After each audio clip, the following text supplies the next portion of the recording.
Yo, anyo nga sa'yo. Medyo nanibago nga ako sa paligid kasi nga pagising ko, nasa Pilipinas na nga ako. At hindi na nga to yung malaking kwarto ko katulad dun sa Korea. At pagising ko nga, napakainit nga agad ng panahon. May aircon naman yung isang kwarto namin pero dito na ako natulog sa isang kwarto kasi. Tawang-tawa nga ako kasi pagising ko nga naumpog pa nga ako dito sa may ceiling fan. Ang baba lang kasi ng kisame nitong bahay namin dito sa taas. At ayan nga kailangan talaga maingat kapag nandito ka sa loob ng kwarto na to. Nung medyo gising na nga ako, bumaba na nga din pala ako dito sa baba. Jelly naman, alangan naman bumaba ka pa itaas. Tapos sinalubong nga agad ako nitong aso namin. Nako, tuwang-tuwa nga ako sa kanya kagabi kasi grabe yung salubong niya talaga sa akin. Naglululundag talaga siya at talagang tuwang-tuwa din siya. Pumunta na nga din agad ako dito sa may kusina at nadatnat ko nga tong pamangkin ko na nagluluto. Butter shrimp nga pala yan niluluto niya. Binibida niya kasi lagi yan sa akin na masarap daw siya magluto At eto na nga, kakain na nga ako ng first almusal ko dito sa Pilipinas. Past 2 AM na nga pala ako dumating kagabi.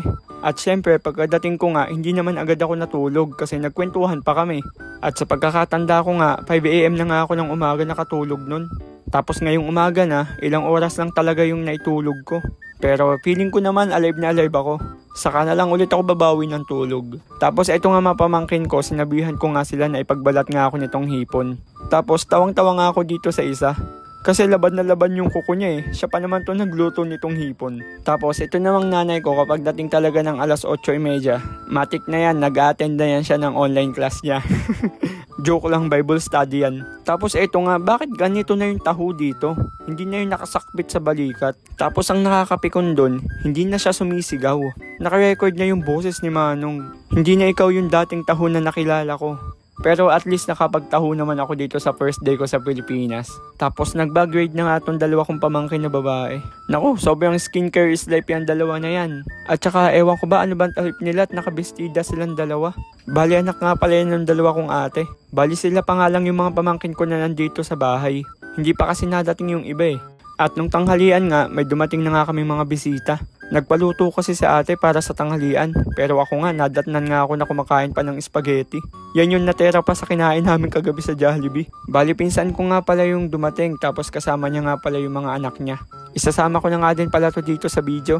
Wala, GGSS sila Bali ito nga pala yung mga pagkain namin ngayong tanghalian. May barbecue, kaldereta, tapos itong hipon, Shanghai. Tapos yung ginisang ampalaya yung pinaka-paborito ko doon.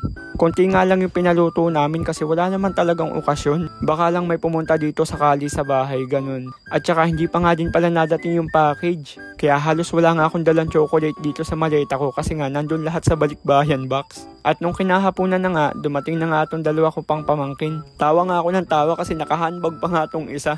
Tapos pagtingin ko nga sa loob, panay pogs pala yung laman.